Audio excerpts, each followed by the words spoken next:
Mein Name ist Irene Steinfeld. Ich bin in Israel geboren, wohne bis heute in Israel.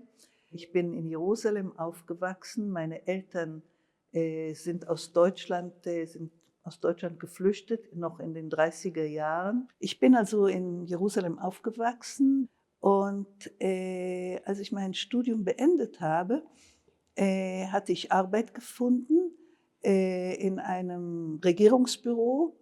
Äh, Ich fand die Arbeit sehr langweilig und nach ein paar Tagen war mir ganz klar, ich bleibe hier nicht. Und am gleichen Abend traf ich Claude, also ich kannte Claude, aber an diesem Abend hat mir Claude gesagt, Moment, Moment, du sprichst Hebräisch, du kannst Deutsch. Möchtest du mit mir arbeiten? Und ich sagte, ja, ja, ja. Hm. Shoah, Holocaust. Ja, okay. Und ich habe gesagt, okay, versuchen wir mal. Und das war der Anfang. Ich habe mit Claude 10 Jahre gearbeitet, in den Vorbereitungen, während des Filmes und dann auch eigentlich on und off bis der Film herauskam.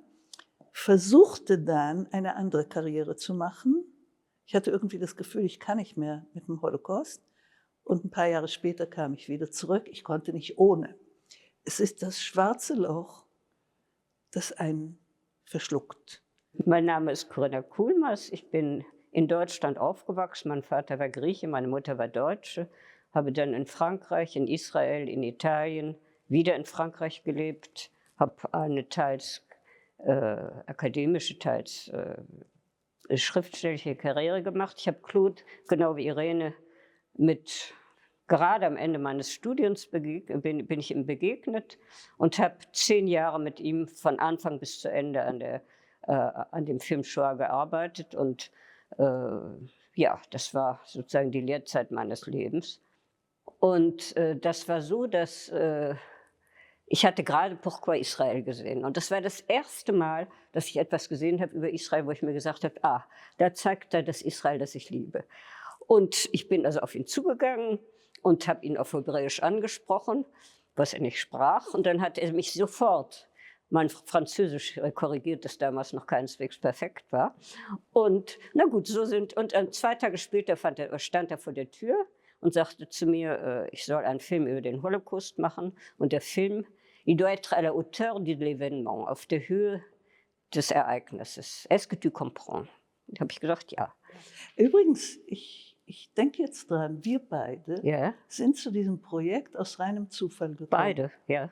Also nicht eine Wahl oder eine Überlegung, sondern es war reiner Zufall. Wir treffen Claude und wir sind Ja, aber äh, Claude hatte ja einen wirklich präzisen, intuitiven Sinn, nicht? ja. Also das war ganz eindeutig. Er ist auf Irene zugegangen und dann ist er auf mich zugegangen. Wir kannten uns nicht. Es war absolut deutlich, dass wir einander ergänzen würden und miteinander arbeiten könnten und auch mit ihm. Das Projekt war wirklich der völlige Beginn. Das heißt, als er sagte, es soll auf der Höhe des Ereignisses sein, das war eigentlich das Einzige, was er damals wusste, wie wir das machen würden und so, nicht? Und bei mir war es so, das war, glaube ich, 1973, dann sagte er: „Ich fahre jetzt nach Israel." Damals gab es natürlich weder Handys noch irgendwas, noch Internet. Und in 2 Monaten bin 74, ich wieder da und dann fangen wir an zu arbeiten. 74. Und dann hat er mir so eine Liste gegeben von Büchern, die ich zu lesen habe. Ich habe damals in der Agence France Presse gearbeitet, habe, also wie er sagte, du lässt alles fallen. Also ich habe alles fallen gelassen, habe angefangen, alle Bücher zu lesen. 2 Monate, 3 Monate, 4 Monate. Kein Claude. Ich hatte natürlich kein Geld mehr. Und mein Vater sagte, weißt du, ich glaube, du musst dir einen neuen Job suchen. Ja, und dann, nach 4,5 Monaten, stand er da, wie eben Claude da steht, und sagte, so, jetzt hast du das alles gelesen? Ich habe gesagt, ja, alles. Und dann fing es an, nicht? Ja, ich glaube, Intuition ist das Stichwort Hm. bei Claude.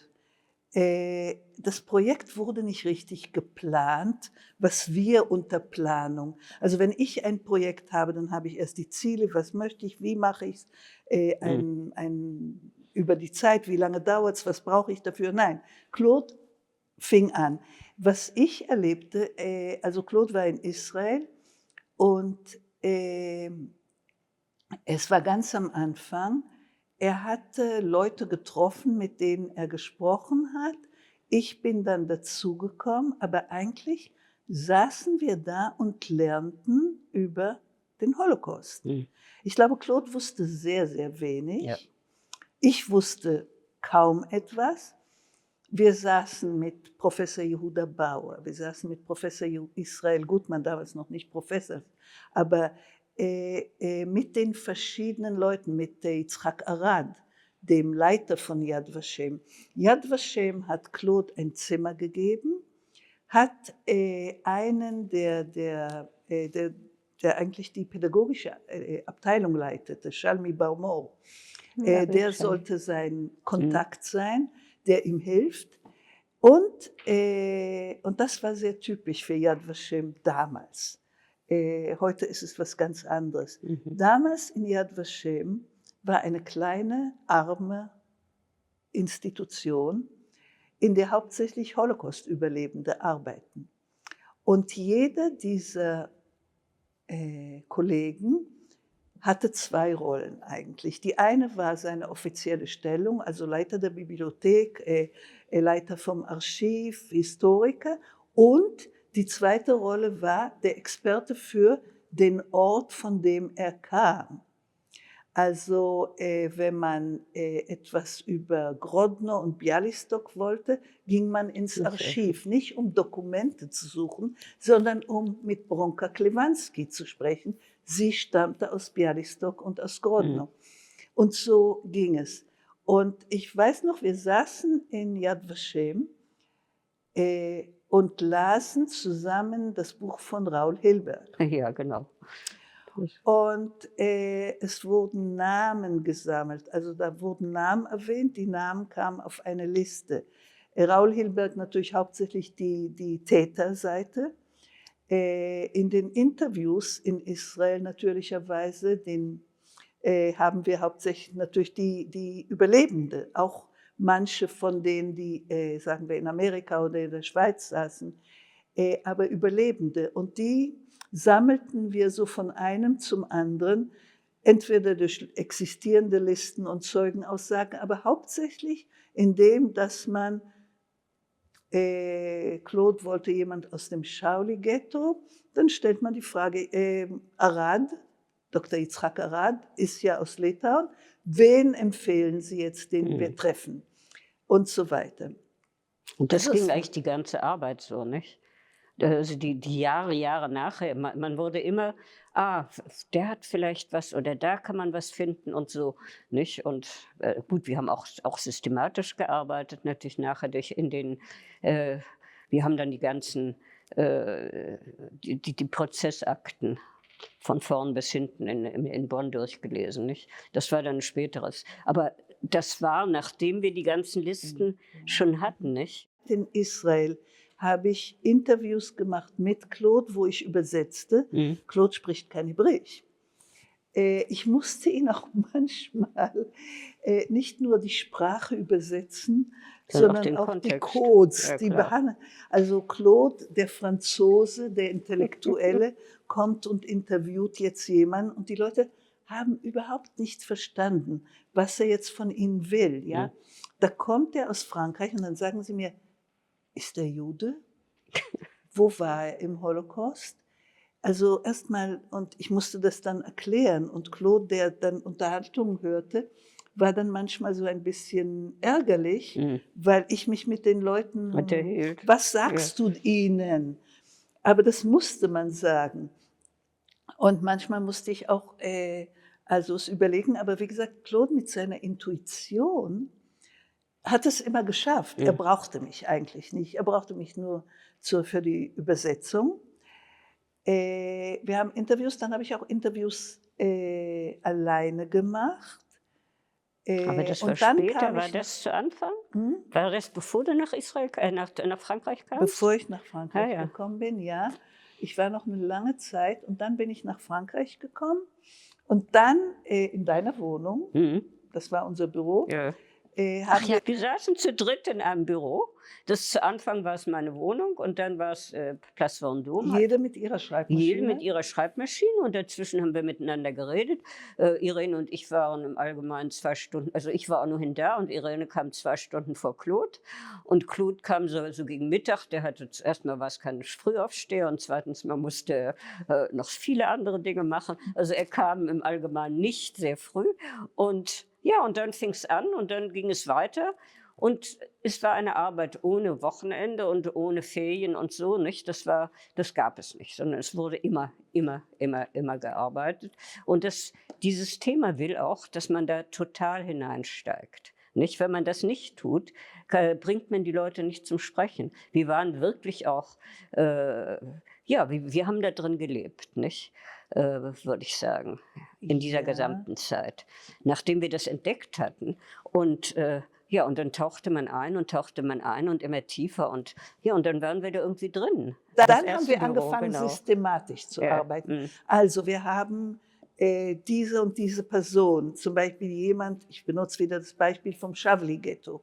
Also jetzt machen wir eine Akte über das Chavli-Ghetto. Ja. Jetzt sammeln wir die Chronologie, die wichtigen Ereignisse, wo diese Person oder eine andere in die Geschichte kommt, um das Filmen Ja, genau. vorzubereiten. Und man darf nicht vergessen, es war zu einer Zeit vor der Digitalisierung. Das heißt, wir mussten die Dokumente sammeln, wir mussten in Bibliotheken gehen, wir mussten eben nach Deutschland die Prozessakten lesen und so. Es war eine Sammelarbeit. Ja, wir nicht? gingen auch nach Deutschland. Ja, Wir genau. haben Deutschland geteilt. Ja, Ich Nord-Süd bin nach schlichtweg. England, du bist Ja. in die Schweiz und nach Italien. Genau, ja.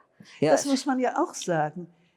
Am Anfang hatte Claude noch nicht die Idee, dass er den Film um den Mord, dass es sich alles um den Mord, um die Vernichtung Vernichtung ja. dreht, sondern er ging in alle Richtungen. Die Ghettos, die Amerikaner, der Vatikan, Der Vatikan, ja. die jüdische Welt außerhalb. All diese Themen wurden bearbeitet, Leute wurden interviewt.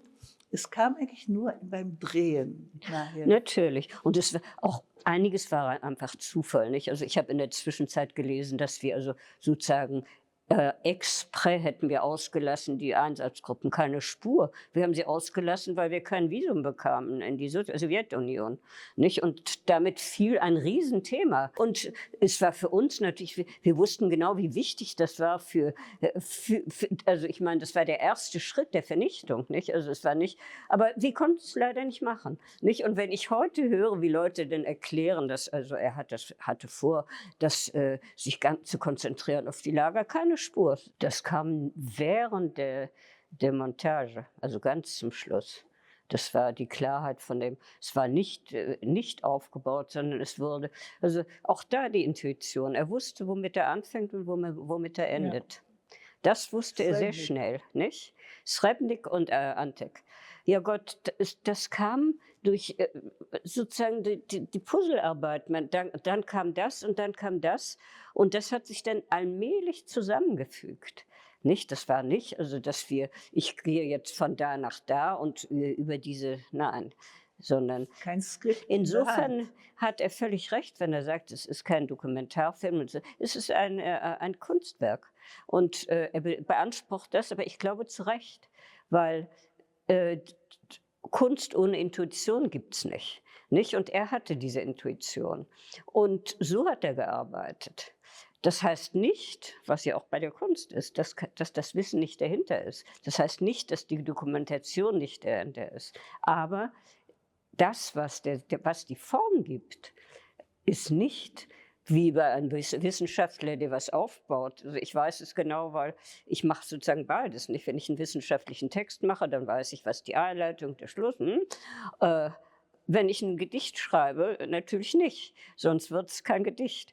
Und insofern ist also Claudes Film mehr ein Gedicht als eine wissenschaftliche Arbeit. Aber wie gesagt, mit allem Wissen dahinter. Das Gleiche war zum Beispiel ganz zum Schluss, ja, wir hatten also Italien, sollte nach dem letzten Dreh in Israel sein. Und da war es war total Erschöpfung von allen. Und zweitens mal, gut, ich kann Italienisch, er kann überhaupt kein Italienisch. Und wir sollten zum Beispiel Primo Levi interviewen, den ich also in Turin mehrere Male getroffen hatte. Das fiel dann auch weg. War nicht Absicht, sondern es war einfach, dass wir dann gedacht haben, und dann fing Claude schon sich an zu sagen, ja, vielleicht sollte man sich auf die Vernichtung konzentrieren. Er war damals sehr interessiert gewesen, zum Beispiel ich war 2 Monate in Rom und hatte also lauter Leute vom Vatikan und so, sehr komplizierte und interessante Arbeit, und er hat es geliebt. Und ja, gut, das wurde dann eben auch nicht gedreht, nicht? Also das unterschätzt man heute. Man glaubt, dass das alles so systematisch gekommen ist. Es war viel Zufall. Einfach Zufall und was gerade kam und was gerade an. Wir haben ja immerhin mal auch fast ein Jahr aufgehört, nicht? Oder wie jedenfalls lange, 10 Monate, wo wir auf dem Trockenen saßen und unsere beiden Eltern gesagt hatten, fang mal was anderes an, nicht? Weil, kommt das noch, nicht? Es kam.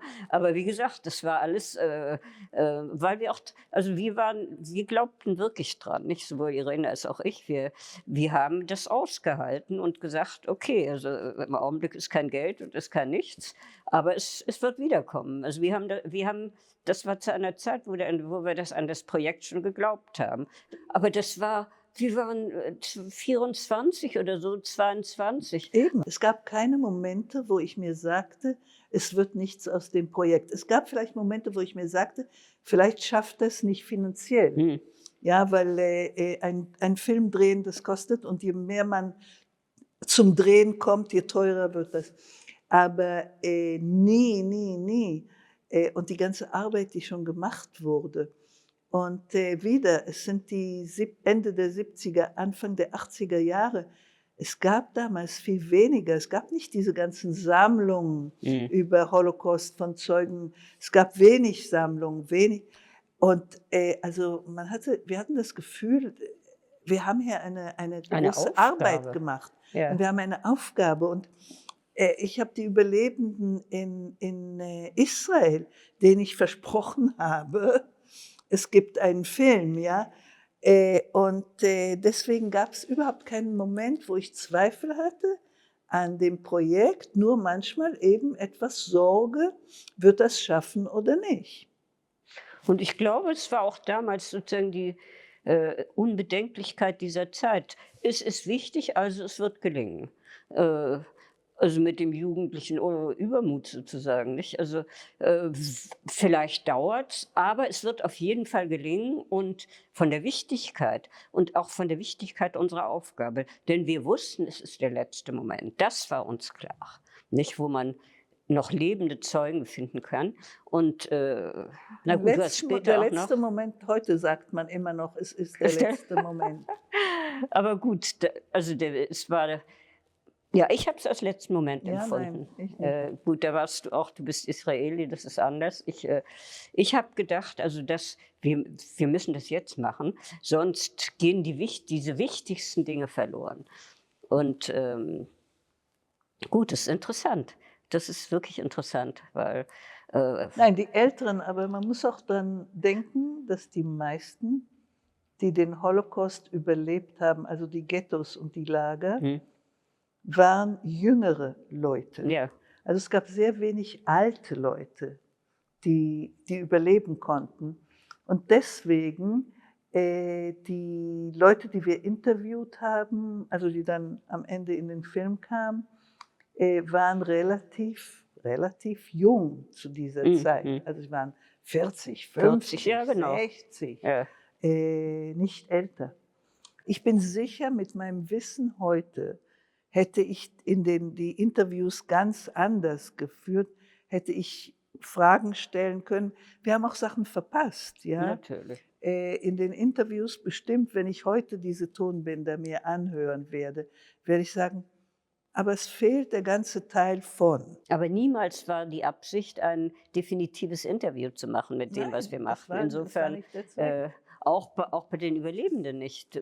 Man musste die Leute in einen Zustand von Vertrauen versetzen. Nicht? Das war unsere Aufgabe und nicht sozusagen das ganze Wissen da nun aufzubreiten. Man muss auch sagen, und das gilt, glaube ich, für diese Sammlung, die hier im Jüdischen Museum ist, von den vorbereitenden Interviews. Also auf alle Fälle mein Verständnis war, nicht schwierige Fragen Ja. zu stellen, nicht Fragen zu stellen. Also das sollte ein Interview sein, das nur vorbereitet und nicht der richtige Moment, ja, nicht die schweren Fragen stellen, sondern eigentlich zuhören. Und in dieser Hinsicht sind es Interviews, also sagen wir mal, wenn diese Interviews alleinstehend gemacht hätte, hätte ich sie anders geführt. Ja, und vor allen Dingen, der Zweck, das darf man nicht vergessen, war, die Leute zu überzeugen, sich drehen zu lassen. Nicht? Das war nicht, uns die ganze Geschichte zu erzählen, sondern wir mussten sozusagen ihre Gunst gewinnen. Nicht? Insofern hätte ich ehrlich gesagt auch nie gedacht, dass diese Kassetten von größerem Interesse sein könnten, weil sie waren deutlich auf etwas gerichtet. Die Interviews waren sehr vorsichtig. Also meistens ließ ich sie sprechen. Und wenn ich mit Claude war, hat Claude dann Fragen gestellt. Aber viele von denen war einfach zu hören, ein Gefühl zu bekommen, was diese Leute sind, was für eine Geschichte sie haben. Und in dieser Hinsicht sind sie natürlich auch sehr wertvoll, weil sie nicht geleitet werden. Wie gesagt, wir haben keine Dokumente für uns gemacht, sondern es ging darum, den Dreh vorzubereiten in dieser Zeit. Und das sehr Wichtige war, galt sowohl für die Juden als auch für die Nazis, also sowohl für die Täter als auch für die Opfer. Man musste das Gefühl haben, also die wir interviewt haben, mussten das Gefühl haben, wir richten sie nicht, wir beurteilen das nicht, sondern wir sind dabei. Nicht? Und das war, also da mussten so viele Schranken erstmal niedergetan, bevor die anfingen zu reden, denn sie waren gewöhnt, sich zu vermauern. Aus verschiedenen Gründen, nicht? Und diese Mauern mussten gebrochen werden, aber die konnten nur gebrochen werden, indem man nicht anfing zu sagen, ah, mon Dieu, und wie hast du das ertragen und so. Dann war es schon vorbei. Sondern man musste, und das hat Claude, das sieht man auch in seinen Interviews, nicht? Er hat angefangen das sagte Hilberg auch in seinem, ich habe mit den kleinen Fragen begonnen, damit ich nicht sozusagen damit ich nicht daran scheitere, wenn ich eine große Frage stelle und dann kommt die Antwort nicht. Und Claude hat keine großen Fragen gestellt. Und das habe ich von ihm gelernt. Ja. Wenn ich Interviews gemacht habe, ich habe später auch Interviews gemacht, also für wissenschaftliche Zwecke, keine großen Fragen zu stellen. Also, was haben Sie empfunden? Ja. Was natürlich eine doofe Frage ist. Was haben Sie empfunden, als man Ihre Mutter ermordet hat? Ja, tolle Frage. Nein, aber Claude, und ich war am Anfang und ich glaube auch bis zum Ende eigentlich immer sehr gestört, wenn Claude sagte, Moment, Sie haben also die Leiche Ihrer Mutter in dem Haufen gesehen. Wie lag sie mit dem Kopf links, rechts? Ja. Beschreiben Sie mir bitte. Und ich sagte mir immer, das ist schrecklich. Und ich wollte also verschwinden. Ich wollte, dass ein Loch mich verschluckt. Und die Leute hatten das Gefühl, zum ersten Mal stellt ihm, jetzt kann ich die Geschichte, der stellt die Fragen, jetzt will er wirklich wissen und jetzt kann ich es erzählen. Und dazu muss ich sagen, dass die Überlebenden doch sprechen wollten, die meisten, manche nicht. Zum Beispiel Ilana Safran wollte durchaus nicht sprechen. Aber die meisten freuten sich doch sehr, dass jemand kam. Aber Claude hatte eine Art und Weise, ihnen Fragen zu stellen, die ihnen geholfen haben, die Geschichte zu erzählen. Und ich glaube, das war seine hauptsächliche Stärke.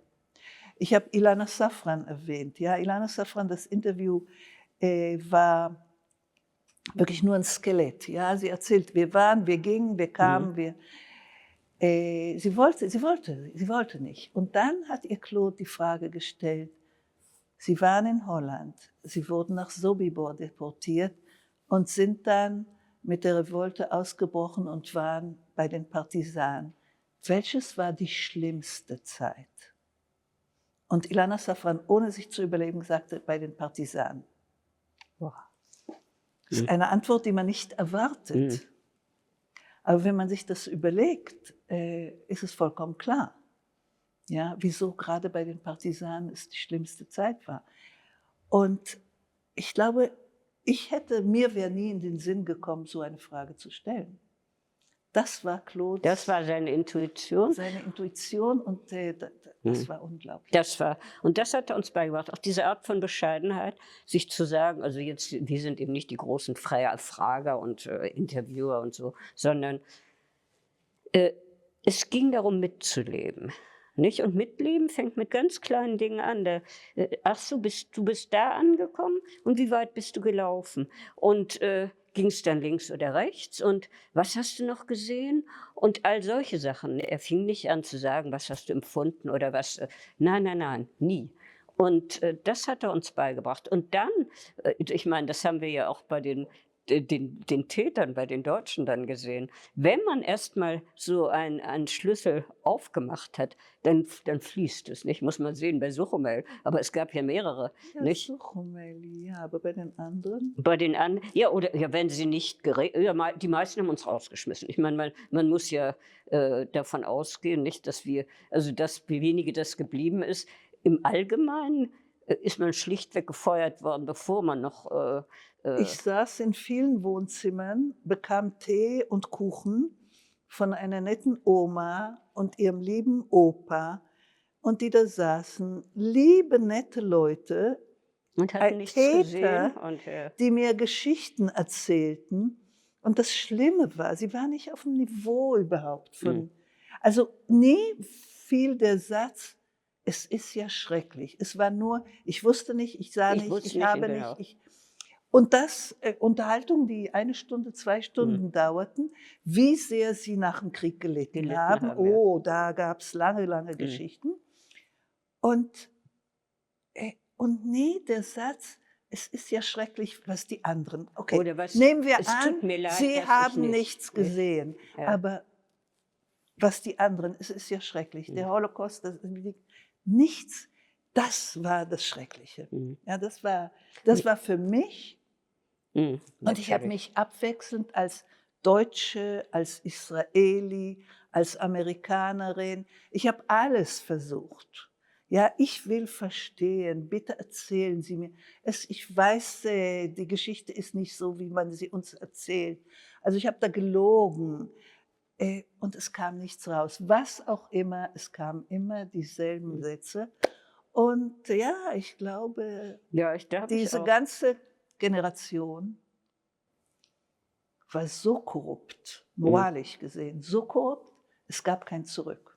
Es gab einfach kein Zurück. Und sie haben sich vor allen Dingen nicht die Sache klar gemacht. Nicht? Also mich hat zum Beispiel so mit Tee und Kaffee und schönen Sachen empfangen Eugen Steimle, Dr. Eugen Steimle. Der war immerhin, also ein Einsatzgruppenchef, verurteilt zum Tode.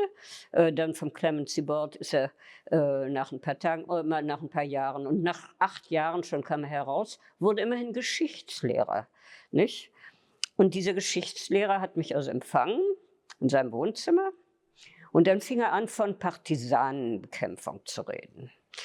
Und dann habe ich ihnen gesagt, wissen Sie, und die ganzen Kinder, die Sie da erschossen haben, das nennen Sie Partisanenbekämpfung.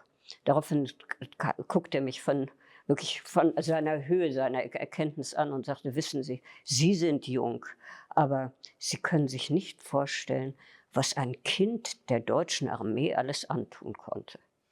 Ja, das war sein Narrativ. Ja. Nein, das war sehr frustrierend. Suchomel war die Ausnahme. Ja, das stimmt. Perry Brod war die Ausnahme. Aber beide haben eine Rolle gespielt. Ja. Beide waren, es war keine ehrliche Aussage. Natürlich nicht. Also Äh, ehrliche Aussage gibt es nicht, wenn man Täter war. Das ist, glaube ich, also ein einfacher Satz, den man, weil sonst kannst du nur also dich umbringen, nicht? ja. Oder also wirklich so eine Konversion im religiösen Sinne zu sagen, also es war alles falsch, es war alles entsetzlich und ich stehe dazu und drehe mich jetzt völlig um. Das haben wir nie gesehen. Nie, nicht ein einziges Mhm. Mal. Und ich meine, wir haben ja also Hunderte von Leuten interviewt, nicht? Ich war auch einen Teil der Zeit sehr erschöpft. Ja. Es war wahnsinnig schwierig. Mhm. Also, ich weiß noch in Deutschland von einem Täter zum anderen. Ähm, Wir haben uns nicht angemeldet. Also, man klopfte auf 'ne Tür, manchmal waren die nicht zu Hause, dann geht man ins Hotel und kommt dann am Oder man wird Nachmittag wieder. rausgeschmissen, nicht? Also, es war nicht 'ne Mhm. schwere Arbeit, aber es war wahnsinnig, also, der Stress war enorm. Mhm. Und dann zurück zum Bahnhof und bis heute habe ich noch Bauchweh, wenn ich auf einem Bahnhof in Deutschland auf der Plattform stehe. Ich, ich bin in Panik. Also, das ist mir davon geblieben. Mhm. Ich hatte ein Merkwürdigerweise Auto. Nur in Deutschland, also Ja, nicht in ja, also Frankreich oder klar. in Holland, wo ja auch die Züge gerollt sind. Mhm. Aber, es war manchmal war ich auch so erschöpft, dass also, ich meine, psychisch erschöpft. Und ich habe also Irene ist mit dem Zug gefahren und mir hatte meine Schwester ein Auto geliehen. Und ich bin also was sehr, sehr gut war, weil ich damit die Leute finden konnte, nicht direkt. Aber das mit dem Bauchweh, also und mit der Erschöpfung, nicht? Und wir waren ja beide allein, nicht? Also und wenn wir telefoniert hatten, musste das vom Hotel sein, weil es gab kein Handy und solche Sachen, nicht? Also und es gab kein Internet, man konnte sich nicht schnell eine Mail schicken. Also all das muss man bedenken. Es war eine andere Zeit, nicht? Und ich schleppte alles mit mir. Ja, natürlich. Aber na ja, aber ich glaube, was mich doch mehr, markiert hat, waren die Interviews mit den jüdischen, Mhm. Überlebenden, nämlich, also, was die erzählten, war so Mhm. unglaublich, Mhm. so schrecklich, so ein Horror. Das war das Und macht dann Träume in der Nacht. die standen zu ihrer Geschichte, Dann nicht? träumt davon träumt man in der Da Nacht. absolut. Und da kommt man plötzlich rein und sagt sich: „Aha, so war es.“ Das war bei keinem Täter so, sondern da sagte man sich immer so: „Aha, so schilderst du die Geschichte, na ja.“ Und während bei den jüdischen Überlebenden der Mut, die Verzweiflung, all das, wo man plötzlich völlig also trotz allem, was man gelesen hat, erfährt man alles neu, nicht? Und, wo man sich plötzlich sagt: „Aha, das war's, so war es.“ Ja, ich bin ganz deiner Meinung. Das waren die eigentlichen Momente, nicht? Das große Wunder ist, dass die wenigen Überlebenden, die kommen aus dem Horror. Mhm.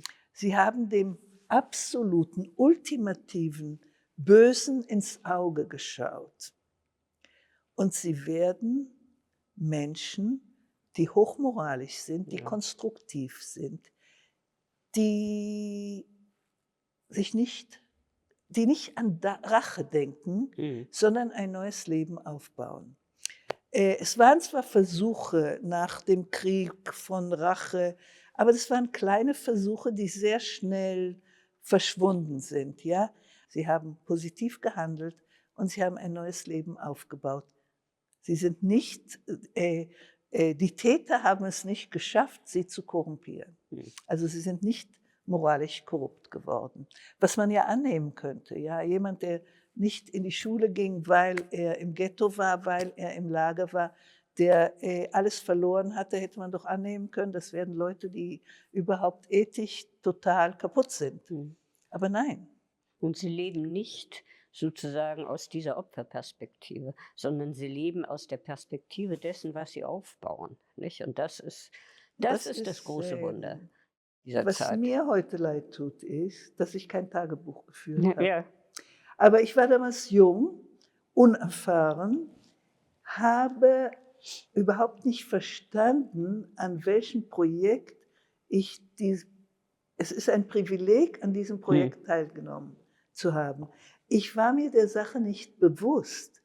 Und das tut mir heute leid, dass ich kein Tagebuch geführt habe, wo ich geschrieben hätte, heute habe ich diese und diese Person getroffen, es war so und so. Ja? Das Deswegen stimmt. ist Also ich wahnsinnig glaube, viel. das Privileg, wir wussten schon, dass es eine Aufgabe war und ein Privileg. Das war uns völlig klar. Nicht Aber Privileg. doch, Bei mir also nicht. bei mir ja.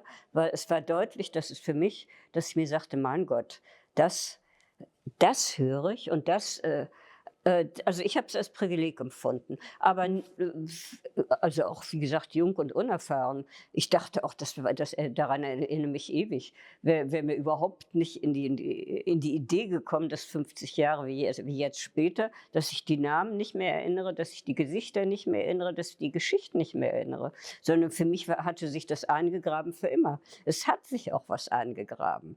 Äh, also es hat das ganze Leben sozusagen ausgerichtet, aber eben nicht das, was Irene sagt. Natürlich hätte man das aufschreiben müssen als ja, sozusagen als das Gerippe für die Erinnerung. Und das ist verloren. Wie gesagt, erstens tut es mir leid, dass ich kein Tagebuch geführt habe. Viel ist verloren in meinem Gedächtnis.